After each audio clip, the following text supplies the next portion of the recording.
കോഴ ആരോപണത്തിൽ ബിജു രമേശ് തെളിവ് നൽകിയിട്ടില്ലെന്ന പരോക്ഷ സൂചനയുമായി മുഖ്യമന്ത്രി ഉമ്മൻചാണ്ടി. കോഴ ആരോപണം ഉന്നയിച്ചവർ ഇതുവരെ തെളിവ് നൽകിയിട്ടില്ലെന്ന് മുഖ്യമന്ത്രി പറഞ്ഞു. അതേസമയം ഒത്തുതീർപ്പ് ആരോപണം ആഭ്യന്തരമന്ത്രി രമേശ് ചെന്നിത്തല തള്ളി. മദ്യനയം പാളിയതാണ് പ്രശ്നങ്ങൾക്കെല്ലാം കാരണമെന്ന് കെ മുരളീധരൻ തുറന്നടിച്ചു. ജനങ്ങൾക്ക് വേണ്ടിയാണ് മദ്യനയം നടപ്പിലാക്കിയതെന്ന് ആവർത്തിച്ച മുഖ്യമന്ത്രി ഉമ്മൻചാണ്ടി ബിജു രമേശ് വിജിലൻസിന് തെളിവ് നൽകിയിട്ടില്ലെന്ന പരോക്ഷ സൂചനയും നൽകി. ആരോപണം ഉന്നയിച്ചവർ തെളിവ് നൽകിയിട്ടില്ലെന്നായിരുന്നു മുഖ്യമന്ത്രിയുടെ പ്രതികരണം. ഇതിപ്പം കാര്യത്തിലേക്ക് കടക്കുക, തെളിവുകൾ കൊടുക്കണം. അവിടെ വരുമ്പോൾ ആരുമില്ല.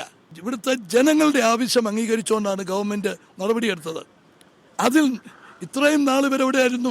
അതേസമയം ഒത്തുതീർപ്പ് ആരോപണം തള്ളിയ ആഭ്യന്തരമന്ത്രി രമേശ് ചെന്നിത്തല ആക്ഷേപമുള്ളവർ വിജിലൻസിന് തെളിവ് നൽകാനും ആവശ്യപ്പെട്ടു. ആരോപണമുള്ള ആളുകൾ തീർച്ചയായിട്ടും വിജിലൻസിന്റെ മുമ്പിൽ അവരുടെ തെളിവുകൾ ഹാജരാക്കുകയും അവർക്ക് പറയാനുള്ള കാര്യങ്ങൾ പറയുകയുമാണ് ചെയ്യേണ്ടത്. ബാറുടമകൾ പുകമറ സൃഷ്ടിക്കാനാണ് ശ്രമിക്കുന്നതെന്ന് KPCC പ്രസിഡന്റ് VM സുധീരൻ വിമർശിച്ചു. തെളിവ് ഹാജരാക്കിയിട്ട് വേണം ബാറുടമകൾ കൂടുതൽ അന്വേഷണം ആവശ്യപ്പെടാൻ. എന്തോ പറഞ്ഞൊരു പുകമറ സൃഷ്ടിക്കുക, അതിൻ്റെ അടിസ്ഥാനത്തിൽ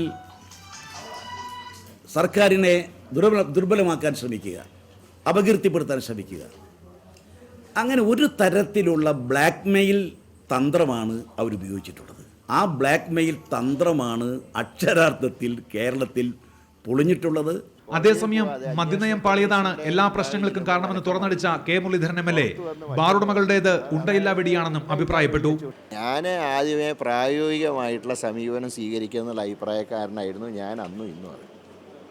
അത് അങ്ങനെ പറഞ്ഞവരൊക്കെ മദ്യലോബിയുടെ ആൾക്കാരായിട്ട് ചിത്രീകരിക്കാൻ തുടങ്ങിയപ്പോൾ ഞങ്ങളൊന്നും മിണ്ടാതിരുന്നു.